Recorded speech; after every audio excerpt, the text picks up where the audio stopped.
I gave up medical school for my wife, but she lied about our daughter for 15 years. So I spent years taking everything from her. I got accepted into Johns Hopkins Medical School at 22, and by 24 was top of my class. I lived life destined to become a neurosurgeon, but then an angel named Rachel came into my life. We met at a coffee shop near campus and started hanging out. The more we did little things like study together, the more I fell for her. The thing was, I knew that due to my 100-hour weeks and residency ahead, I couldn't give her the relationship she deserved. But I was so in love by that point, I vowed to make it work. For her, I started cutting back on studying, missing optional lectures, but life decided to test me just when things were going well. One night, I got a call that changed everything. Rachel was in the hospital. She'd collapsed at work. I rushed there, and the doctors told me she had a severe kidney condition that would require extensive treatment. She needed someone to care for her full-time during recovery. It didn't take much thought on my end. The supposed love of my life needed me, so I took a leave of absence from medical school. What stung the most was my parents' disappointment when they found out. However, I knew I was making the right choice. After 3 months of caring for her, Rachel gave me a piece of news that forever altered the course of my life. I was 24, and it was the day she was finally cleared by doctors when my girlfriend Rachel sat me down. She explained that she was pregnant, and it was mine. She told me she was nervous about having a baby while recovering, but really wanted to keep the child. The timing meant I couldn't return to medical school. She'd need support throughout the pregnancy and after. That was the day I gave up my dream of becoming a doctor for good, turning my back on the future I'd worked toward since high school. I proposed to her soon after, and she said yes. I pivoted to healthcare administration, using my medical knowledge in a 9-to-5 job that let me be home for my family. When my daughter Emma was born, it was the most intense day of my life. Rachel had complications from her kidney condition. She went into distress and needed emergency intervention. She was in the hospital for weeks, but eventually made a full recovery. She finally came home, and I catered to her every need until she was at full strength. When Rachel started feeling like herself again, Emma became my world. I wanted her life to be everything mine could have been. I wanted to give her every opportunity. I saved enough money to move us to a good school district, bought a house near the best public schools, and I was her biggest supporter. I made sure Emma excelled academically, got her tutors when needed, and always made sure I was the perfect husband. As the years went by, I became a hospital administrator. My sister, who I considered my best friend, became a pediatrician, living my dream, and my relationship with my wife seemed stronger than ever. I made sure I stayed informed about medical advances, but Emma started pulling away. Since she turned 13, she became distant. She didn't want me helping with her science homework, avoided me when I asked about her interest in medicine, seemed uncomfortable during family dinners. It hurt me, and Rachel saw it. She told me that she's a teenager and that I should give her space. I wanted to show her how much I loved her, so for her high school graduation gift, I planned to surprise her with a college fund I'd been building since she was born, enough to go to any medical school she wanted without debt. I needed her social security number for the account transfer. I went to our files to get her birth certificate and other documents. That's when I noticed something that made my blood run cold. Emma's blood type on her birth records was AB positive. I was O negative. Rachel was O positive. It was biologically impossible for us to have an AB positive child. I drove to 3 different labs over the next week, getting DNA tests done under fake names. Every result was the same. Emma wasn't my biological daughter. The timeline hit me like a truck. Rachel must have already been pregnant when she collapsed at work. Her kidney condition that made me drop out of medical school? I pulled her medical records through my hospital connections. She never had kidney disease. She had morning sickness. I dug deeper. Found out she'd been having an affair with her ex-boyfriend John, who was now a successful surgeon in California. The same career I gave up. He had a wife and 3 kids. No idea Emma existed. Rachel had chosen me because I was the safe option, the medical student who'd make a good father and provider, while John wouldn't leave his fiancée. 15 years. 15 years I'd raised another man's child while giving up my dreams because of a lie. Every sacrifice, every missed opportunity, every time I watched my sister living the life I should have had, all based on a fabrication. I sat in my home office that night, staring at the DNA test results spread across my desk. My hands shook as I picked up each paper, reading the same devastating conclusion over and over. The house was quiet, Emma studying in her room, Rachel watching TV downstairs. Everything seemed normal, but nothing would ever be normal again. I heard Rachel's footsteps coming up the stairs. I quickly gathered the papers and shoved them into my desk drawer. She knocked softly before entering, wearing her favorite pajamas, the ones I'd bought her for our anniversary. "Coming to bed?" she asked, leaning against the doorframe. I forced myself to look at her face, searching for signs of the deception I'd missed for 15 years. Her smile was the same warm expression that had made me fall in love with her. Now it made my stomach turn. "Just finishing some work," I managed to say. She walked over and kissed my forehead. "Don't stay up too late." After she left, I pulled out the papers again. I needed to think clearly, to plan my next move, but my mind kept racing back through our entire relationship, looking for clues I'd missed. The timing of her illness, the way she'd pushed for us to get married quickly, how she'd always changed the subject when I mentioned Emma should get genetic testing for kidney disease since it ran in the family. The next morning, I called in sick to work. Rachel had already left for her part-time job at the library, and Emma was at school. I drove to my sister Catherine's house. She was between patients at her practice and agreed to meet me for coffee. "You look terrible," Catherine said as soon as she saw me. I slid the DNA results across the table. She read them, her face going pale. "Oh my God," she whispered. "Are you sure these are accurate?" I had 3 different labs run the tests. Catherine reached across the table and grabbed my hand. "What are you going to do?" "I don't know. I've been up all night thinking about it. Emma's whole life, everything she knows, it's all built on this lie. And Rachel?" I pulled out the medical records I'd accessed. "She was never sick, Kat. She lied about the kidney disease. She was already pregnant when she told me she was ill." My sister's face hardened. "That manipulative—" She stopped herself. "Sorry, I know she's still your wife." "Is she? How can I stay married to someone who destroyed my entire life with a lie?" We sat in silence for a moment. Then Catherine asked the question I'd been dreading. "Are you going to tell Emma? She's about to graduate high school. I've been saving for her college for 15 years. How do I destroy her world right before she starts her adult life?" "By telling her the truth," Catherine said firmly. "She deserves to know." I drove home in a daze. When I pulled into the driveway, I saw Rachel's car was back. back. She was home early. I found her in the kitchen, making lunch. Feeling better? She asked without looking up. We need to talk. Something in my voice made her turn around. She saw my face and her smile faltered. What's wrong? I pulled out the DNA results and set them on the counter. She glanced at them, and I watched the color drain from her face. Where did you get these? She whispered. Does it matter? They're real. Emma isn't my daughter. Rachel's hand started shaking. She gripped the counter for support. I can explain. Explain what? That you were pregnant with John's baby when you faked a kidney disease? That you tricked me into dropping out of medical school to take care of you? That our entire marriage is built on a lie? It wasn't like that. Tears streamed down her face. I was scared and alone. John wouldn't leave his fiancée. I didn't plan it. You didn't plan it? You let me believe I was saving your life. You watched me give up everything. I fell in love with you. That part was real. Nothing about us is real. I slammed my hand on the counter. 15 years, Rachel. 15 years of my life. Please, think about Emma. She doesn't need to know. I've been thinking about Emma. I've been thinking about how you've made me live a lie every single day of her life. Rachel collapsed into a chair, sobbing. I'm sorry. I'm so sorry. I was young and stupid and scared. But look what we built together. We have a beautiful family. We have nothing. You have a daughter with another man, and I have, what? A career I settled for? A life built on deception? You have Emma. You raised her. You're her father in every way that matters, except the one way that's real. The front door opened. Emma's voice called out, Mom? Dad? I got out early. Rachel and I locked eyes. She grabbed the papers, but I was faster. I snatched them away and shoved them in my pocket. Please, Rachel begged. Not like this. Emma walked into the kitchen, backpack slung over her shoulder. She looked between us, taking in her mother's tears and my rigid posture. What's going on? Nothing, sweetie, Rachel said quickly, wiping her eyes. Your dad and I were just discussing something. Emma wasn't buying it. At 17, she was too smart, too observant, just like I'd been at her age. Is someone sick? She asked, worry creeping into her voice. The irony wasn't lost on me. No one's sick, I said. Then why is Mom crying? I looked at Rachel, then at Emma. My daughter. Not my daughter. The girl I'd raised, loved, sacrificed everything for. Your mom and I need to work through some things, I said finally. Why don't you go start your homework? Emma hesitated, clearly wanting to push for more information, but something in my expression must have warned her off. She grabbed a snack and headed upstairs. As soon as she was gone, Rachel turned to me. Thank you for not— I'm moving into the guest room, I interrupted. We'll figure out how to handle this, but I can't share a bed with you anymore. Please, we can work through this. We can go to counseling. Counseling? You think counseling can fix 15 years of lies? That night, I lay in the guest room, staring at the ceiling. Down the hall, I could hear Emma on the phone with friends, laughing about something that happened at school. She sounded so carefree, so unaware that her world was about to shatter. The next few days were torture. I went through the motions at work, came home, ate dinner with my family like everything was normal. Rachel tried to act like nothing had changed, but I caught Emma watching us, noticing the tension. Are you and Mom getting divorced? Emma asked me one evening when Rachel was out. The question caught me off guard. Why would you ask that? You're sleeping in the guest room. You barely talk at dinner. Mom cries when she thinks no one's looking. I studied my daughter's face. She had John's eyes, now that I knew to look for it. How had I never noticed? Your mom and I are going through a difficult time, I said carefully. Is it about me? My heart clenched. No, sweetheart. None of this is about you or anything you've done. Then what? I wanted to tell her. The words were right there, ready to spill out, but looking at her concerned face, I couldn't do it. Not yet. Adult relationships are complicated, I said lamely. Emma rolled her eyes. That's what adults always say when they don't want to tell the truth. If only she knew. That weekend, Rachel cornered me in the garage. We need to talk about what happens next. What happens next is I want a divorce. And Emma? I'm still figuring that out. She's your daughter, Rachel insisted. You raised her. You can't just abandon her because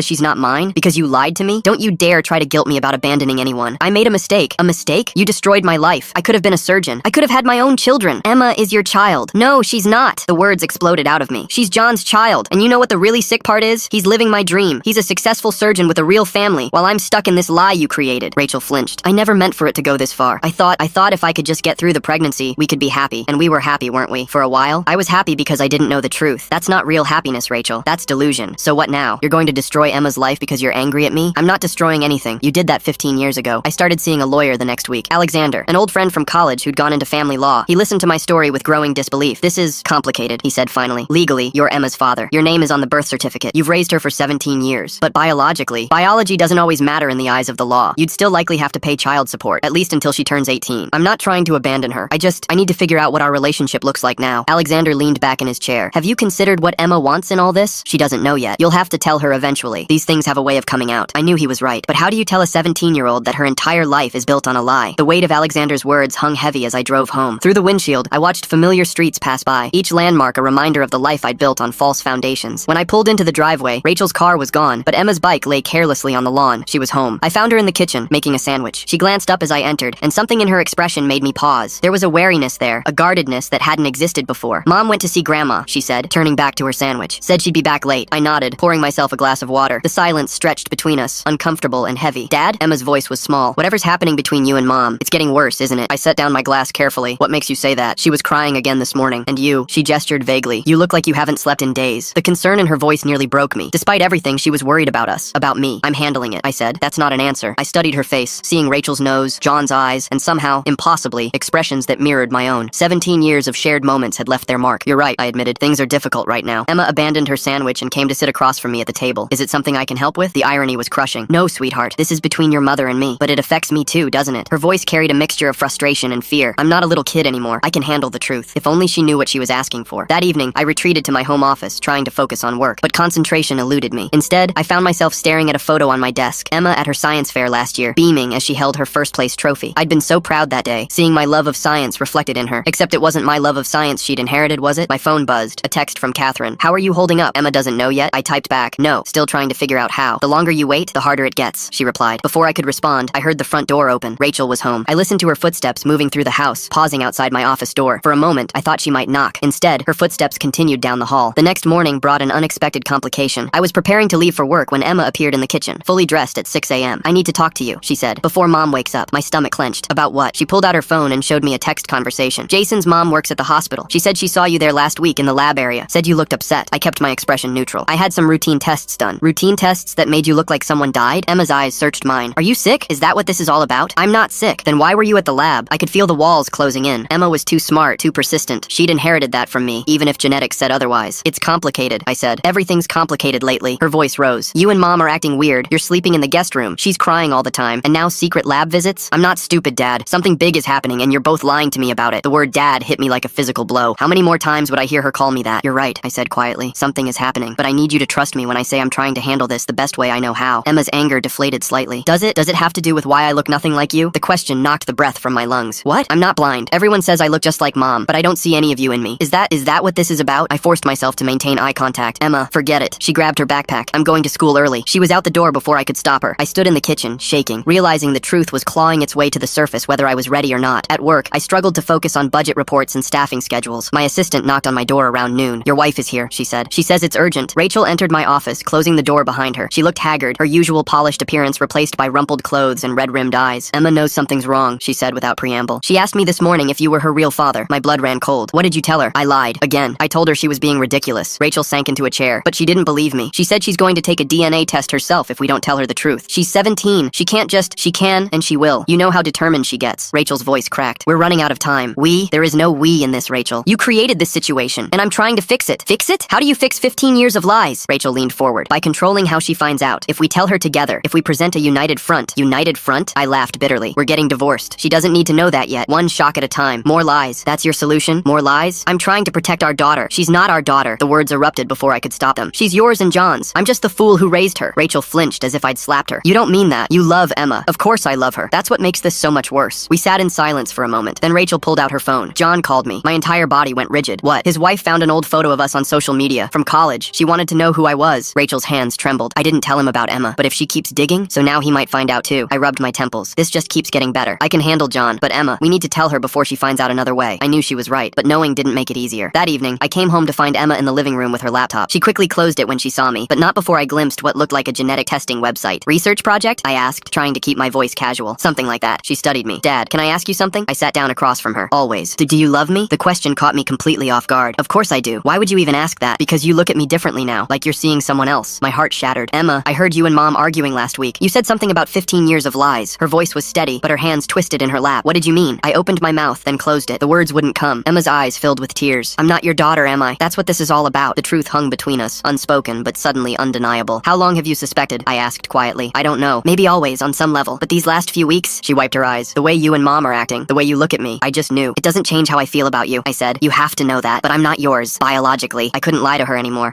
Emma nodded slowly, as if she'd been expecting this answer. Who's my father? My real father? I'm your real father. I raised you. You know what I mean. I sighed. His name is John. He and your mother dated in college. Does he know about me? Were they having an affair? It's complicated. Emma laughed bitterly. Everything's complicated with you two. She stood up. I need some air. Emma, wait. But she was already heading for the door. I'm going to Sophia's house. Don't follow me. After she left, I called Rachel. She knows. What? How? She figured it out. She's smart, Rachel. Our daughter is smart. Is she okay?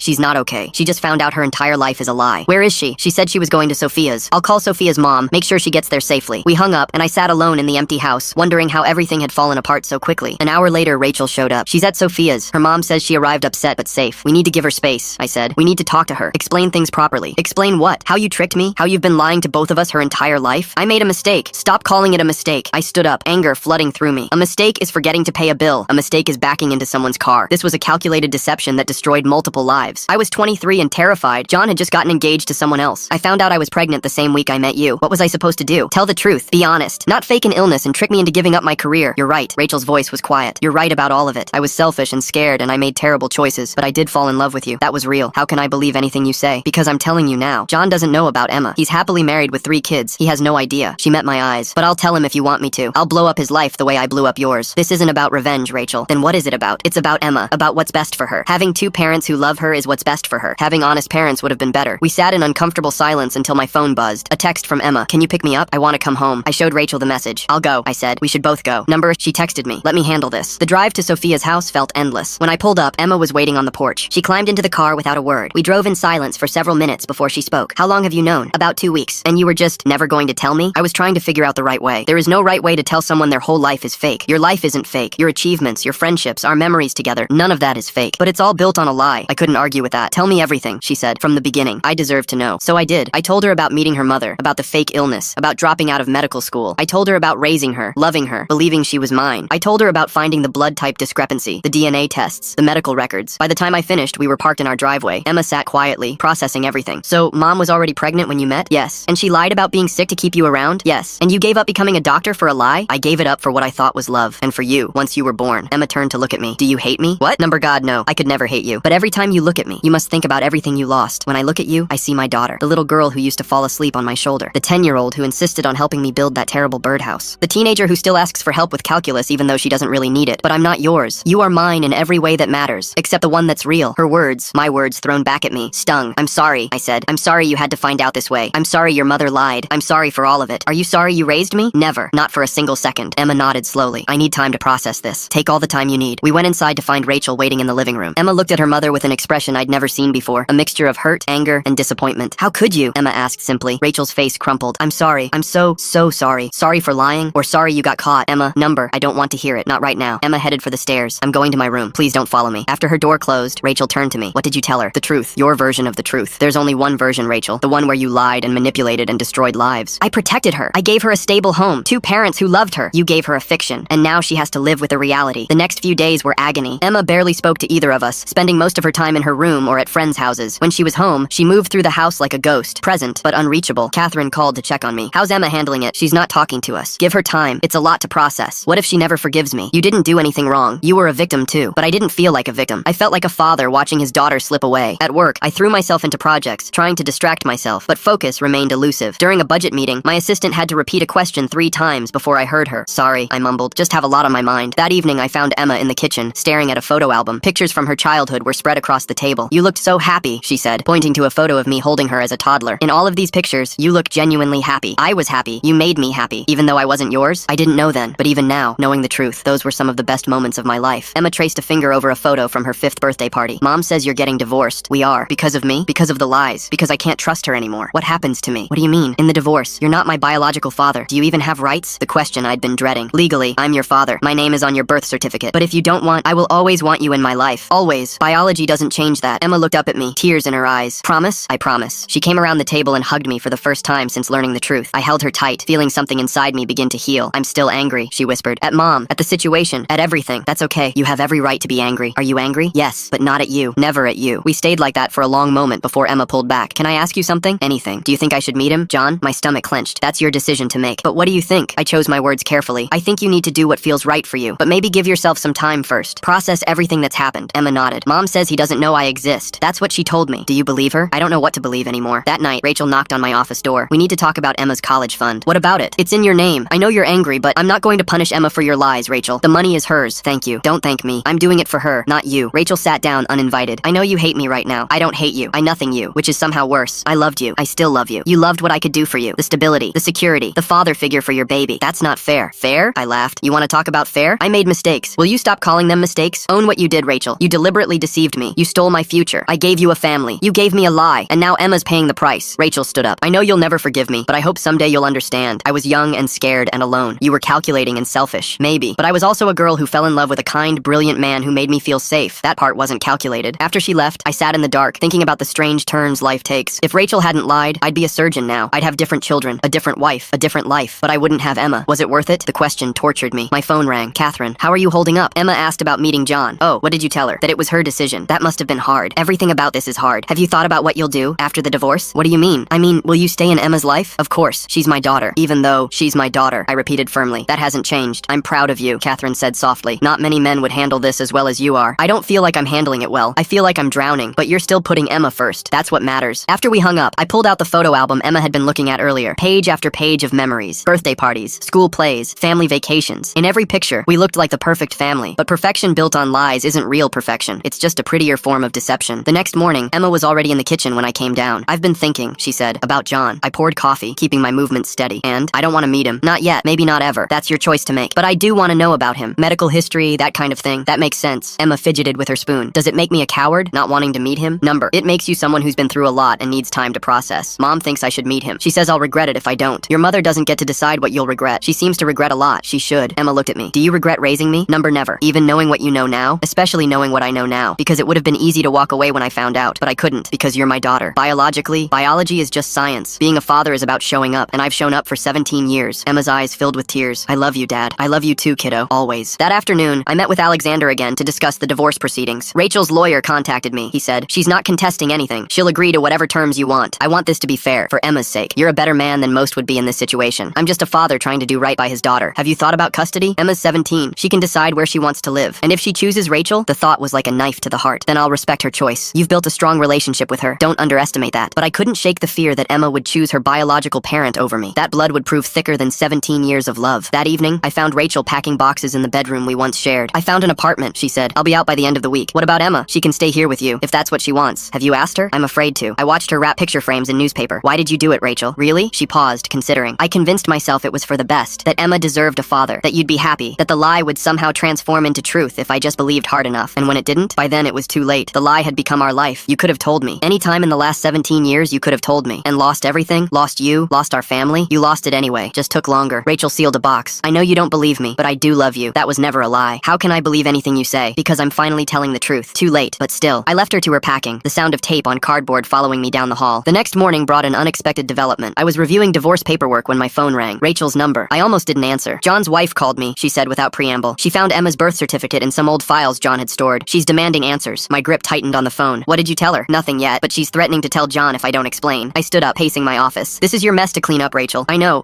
I wanted you to know, in case Emma gets contacted. The thought of Emma dealing with more upheaval made my chest tighten. Handle it. Keep it away from Emma. I'm trying, but his wife is persistent. She's already figured out the timeline. After hanging up, I immediately called Emma's school to ensure they wouldn't release any information to unknown callers. Then I drove home, finding Emma in her room surrounded by college brochures. Planning your future? I asked from the doorway. She looked up, offering a small smile. Trying to. Everything feels different now. I sat on the edge of her bed. Different doesn't mean worse. You still have all the same opportunities. Do I? What if I want to go into medicine? What if I need John's medical history for applications? We'll cross that bridge when we come to it. Emma set aside a brochure. Mom's been acting strange today, more than usual. She keeps checking her phone. I kept my expression neutral. The divorce is stressful for everyone. It's something else. Emma's intuition was sharp. Is it about John? Before I could respond, we heard Rachel's car in the driveway. Through Emma's window, I watched her sit in the car for several minutes, apparently on the phone. Her gestures were animated, distressed. Emma watched too. She's scared of something. Rachel finally came inside. I heard her footsteps on the stairs, then a knock on Emma's door. Can I come in? Rachel's voice was strained. Emma glanced at me, then nodded. It's open. Rachel entered, her face pale. She looked between us, wringing her hands. I need to tell you both something, she began. John's wife knows about Emma. She found some old documents. Emma went rigid. She knows I exist? Yes. She's upset. She wants answers. Does John know? Emma's voice was barely a whisper. Not yet, but she's threatening to tell him if I don't explain everything. I stood up. You told her to stay away from Emma, right? I tried, but she's determined. She feels betrayed. 17 years of marriage, and she just found out her husband has another child. I'm not his child, Emma said firmly. He's just a sperm donor. Dad is my father. The words hit me unexpectedly hard. Despite everything, Emma still chose me. Rachel's phone rang. She looked at the screen and paled further. It's her again. Don't answer, I said. If I don't, she might. Then answer it downstairs. Emma doesn't need to hear this. Rachel left, and Emma turned to me. What if he wants to meet me? That's your choice. No one can force you. What if his wife tells everyone? What if it becomes this big thing? We'll handle it together. As a family. Emma's eyes filled with tears. We're not much of a family anymore. We're still a family, just a different shape than before. That evening, Rachel found me in the garage. John knows. His wife told him everything. I continued organizing tools, not trusting myself to look at her. And he wants a paternity test. His wife is insisting. He has no right to demand anything. Legally, he might. His lawyer is already involved. I spun around. He lawyered up against a 17-year-old girl. His wife did. She wants to protect their assets. Make sure Emma can't make any claims. Emma doesn't want anything from them. They don't know that. Rachel slumped against the wall. This is spiraling out of control. Your lies usually do. The next few days were tense. Emma threw herself into school, avoiding both Rachel and me. I caught her researching John online, staring at photos of him with his family. They look happy, she said when she noticed me watching. Most families do in photos. His kids, they're my half-siblings, biologically. Biology isn't everything. Emma closed her laptop. His wife called the house today. I didn't answer. My jaw clenched. She has no right to contact you. She left a voicemail. Said she wants to protect her children from complications. You're not a complication. You're a 17-year-old girl who didn't ask for any of this. But I am a complication, aren't I? To their perfect life. I sat beside her. her. Their life was never perfect. Perfect lives don't have 17-year-old secrets waiting to surface. That weekend, Alexander called with news. John's lawyer sent a formal request for a paternity test. Emma doesn't have to comply, right? Not necessarily, but if they push it, a court might order one. She's been through enough. I know, but ignoring it won't make it go away. I found Emma in the backyard, sitting on the swing set we'd built when she was 7. She looked small, vulnerable. Alexander called, I said, about the paternity test. I know, Mom told me. She kicked at the dirt. I don't want to do it. You don't have to. But if I don't, they'll keep pushing. His wife will keep calling, keep threatening. Emma looked up at me. I just want this to be over. What do you want to do? Take the test, prove what we already know, then tell them to leave me alone. Are you sure? Number. But I'm tired of being afraid of what might happen. The test was scheduled for the following Tuesday. I drove Emma to the lab, Rachel meeting us there. The three of us sat in the waiting room like strangers. After this is done, Emma said quietly, I don't want any contact with him, no matter what John wants. That's your right, I assured her. Will you put it in writing? She looked at Rachel. Something legal that says they can't bother me? Rachel nodded. Alexander can draft something. Emma's name was called. She stood, then turned back to me. Will you come with me? If you want me to. I do. You're my dad. I need my dad. We walked back together, leaving Rachel in the waiting room. The technician was kind, professional. It was over in minutes. Results in 3 to 5 business days, she said. Emma was quiet on the drive home. Finally, she spoke. His wife left another message. She said once the test proves John is my father, she wants to discuss boundaries. You don't have to discuss anything with her. I know, but she sounds so angry, like I personally betrayed her. Her anger isn't your responsibility, isn't it though? My existence ruins her perfect family story. Your existence ruins nothing. You're not responsible for choices made before you were born. That evening, I found Emma writing in a journal. She'd started it after learning the truth, processing her thoughts on paper. I'm writing a letter, she said, to John. Not to send, just to figure out what I'd say if I ever met him. What have you written? She showed me the page. It was mostly crossed out lines, false starts. I don't know how to explain that I don't need him, she said. That I already have a father. That I'm not looking for money or attention or anything. I just want to be left alone to live my life. That's perfectly reasonable. Is it? His wife seems to think I'm some kind of threat. His wife is protecting her own interests. That's not your problem. Emma closed the journal. Mom's moving out tomorrow. I know. Are you sad? I considered the question. I'm sad about the life I thought we had, but not sad to see her go. Will you date again? Someday, maybe. Right now, I'm focused on you finishing high school and getting ready for college. With the college fund you saved, every penny is still yours. Emma hugged me suddenly. I'm sorry you gave up medical school. I'm sorry you gave up your dreams for a lie. I got you out of it. That wasn't a lie. The next morning, Rachel loaded the last of her boxes into a rental truck. Emma watched from her window but didn't come down to say goodbye. Tell her I love her, Rachel said to me. Tell her yourself. She won't talk to me. Give her time. Rachel climbed into the truck, then looked back. For what it's worth, you were a wonderful father. Better than John ever could have been. We'll never know, will we? She drove away, and I went back inside to find Emma in the kitchen. She's gone? Emma asked. Yes. Good. She poured cereal. I know I should feel sad, but I just feel relieved. That's okay. You're allowed to feel however you feel. The house feels different already. Lighter. My phone rang. Alexander. The test results are back, he said. They expedited them. And? Confirms what we knew. John is the biological father. What happens now? His lawyer wants to set up a meeting. Discuss potential contact arrangements. Emma doesn't want contact. I know. I'll relay that. But they might push for at least one meeting. After I hung up, Emma looked at me expectantly. The results? She asked. What we expected. And now? Now we make it clear you want no contact. Alexander will handle it. Emma nodded, then went back to her cereal. I have a calculus test today. Need help studying? Always. We spent the next hour going over derivatives, both of us grateful for the normalcy of math problems. But the peace was short-lived. That afternoon, Emma came home from school upset. Someone at school knows. They asked if it was true my dad wasn't really my dad. My hands clenched. Who told them? I don't know. Maybe John's wife? She seems vindictive enough. We'll talk to the principal. This is harassment. Number. Emma shook her head. That'll just make it worse. I'll handle it. You shouldn't have to. But I do. This is my reality now. The next few days brought more challenges. John's lawyer sent a formal request for a meeting. His wife left increasingly aggressive voicemails. Someone from their church even called, trying to mediate. I'm 17, Emma said after the latest call. Why can't they just leave me alone until I'm 18? Because they're scared, I said. Scared of what you might want. Scared of how your existence changes their narrative. I don't want anything from them. I know, but they don't believe that. Finally, Alexander arranged a meeting. Not with John. Emma refused that, but with the lawyers. Emma insisted on attending. I want to tell them myself, she said. Make it clear. The meeting was in Alexander's office. John's lawyer, a sharp-dressed woman named Patricia, sat across from us with pursed lips. My clients are concerned about future claims, Patricia began. There won't be any, Emma said firmly. I want nothing from John or his family. You're 17. You might change your mind. I won't. We'd like that in writing. Alexander slid papers across the table. Already drafted. Emma agrees to no contact and no financial claims. In exchange, John and his wife agree to cease all contact attempts. Patricia reviewed the documents. My clients also want assurance that this situation won't become public knowledge. Emma laughed bitterly. Someone already told people at my school. That ship has sailed. We had nothing to do with that. Sure you didn't. I put a hand on Emma's shoulder. What Emma wants is simple. To be left alone to finish high school and go to college. No contact, no drama, no interference. And if John wants to meet her someday, then he can reach out when I'm an adult, Emma said. And I'll decide then. But not now. Not when I'm still processing all of this. Patricia made notes. I'll discuss with my clients. After she left, Emma slumped in her chair. I hate this. I hate that my existence is a problem to be solved. You're not a problem, Alexander said gently. You're a young woman protecting her interests. You did well today. That evening, Emma and I ordered pizza and watched old movies. She fell asleep on the couch, looking younger than her 17 years. I covered her with a blanket, thinking about how much had changed in just a few weeks. My phone buzzed. A text from Rachel. How did the meeting go? I ignored it. Rachel had made her choices. Now Emma and I were making ours. The next morning brought resolution. Patricia called Alexander. John and his wife had agreed to the terms. No contact until Emma was 18, and then only if she initiated it. It's over? Emma asked when I told her. The legal part, yes, but not the rest. Number, that'll take time. Emma nodded. nodded. I can live with that. The following week settled into a new rhythm. Emma focused on school and college applications. I threw myself into work and being present for her. The house felt different without Rachel. Quieter, but more honest. I got into state, Emma announced one evening, waving an acceptance letter. Full academic scholarship. That's amazing. I'm so proud of you. It's far enough away to start fresh, where no one knows about all this. You don't have to run from it. I'm not running. I'm choosing. There's a difference. She was right. We were both choosing now. Choosing how to move forward. Choosing what mattered. Choosing each other. Dad, Emma said as we celebrated with ice cream. Thank you for staying, for fighting for me, for being my dad even when you didn't have to be. I'll always have to be. That's what love is. Spring arrived with more college acceptances. Emma chose state, excited about their pre-med program. She decided to pursue medicine after all, not because of me or John, but for herself. I want to help people, she explained. Really help them, not lie to them. Graduation day was bittersweet. Rachel attended, sitting separately. John and his family were notably absent, keeping their agreement. As Emma walked across the stage, I thought about the strange journey that had brought us here, the lies that had shaped our lives, the truth that had nearly destroyed us, the choice to remain a family despite it all. Congratulations, graduate, I said afterward, hugging her tight. Thanks, Dad, for everything. That summer flew by with college preparations. Emma worked at a local clinic, shadowing doctors and confirming her career choice. She was brilliant, compassionate, everything a future doctor should be. I've been thinking, she said one evening as we packed her things, about forgiveness. Oh, not forgetting, not excusing, but letting go for my own peace. That's very mature of you. I learned from the best, she smiled. You forgave me for not being yours. That took strength. There was nothing to forgive. You were innocent in all this. So were you, but you stayed. You loved me anyway. Move-in day arrived too quickly. As we unloaded boxes into her dorm room, Emma seemed nervous but excited. You'll do great, I assured her. I know, it's just new. New can be good. Yeah, it can. As I prepared to leave, Emma hugged me tight. I love you, Dad. Real dad. Only dad that matters. I love you too, kiddo. Always have. Always will. Driving home alone, I thought about the future. Emma would thrive at state. She'd become the doctor she was meant to be. She'd build a life based on truth, not lies. And me? I'd continue being her father. Biology be damned. Some bonds are chosen, forged in daily acts of love rather than genetic chance. My phone rang. Emma already. Miss me already? I teased. Just wanted to say thanks again for choosing me, for choosing us. Best choice I ever made. Even knowing everything, especially knowing everything. We talked until I reached home. Our home. Different now, but still standing. Still ours. The house was quiet, but not empty. It was full of memories. Real ones. True ones. A father and daughter who'd chosen each other against all odds. Tomorrow would bring new challenges. Emma would navigate college. I'd navigate life without daily parenting. We'd both heal, grow, move forward. But tonight, I sat in her empty room, looking at photos from her childhood. In everyone, the love was real. The pride was real. The bond was real. Rachel's lie had brought us together. The truth had tested us. But love, chosen, stubborn, unshakable love, had kept us together. That was our truth. The only one that mattered.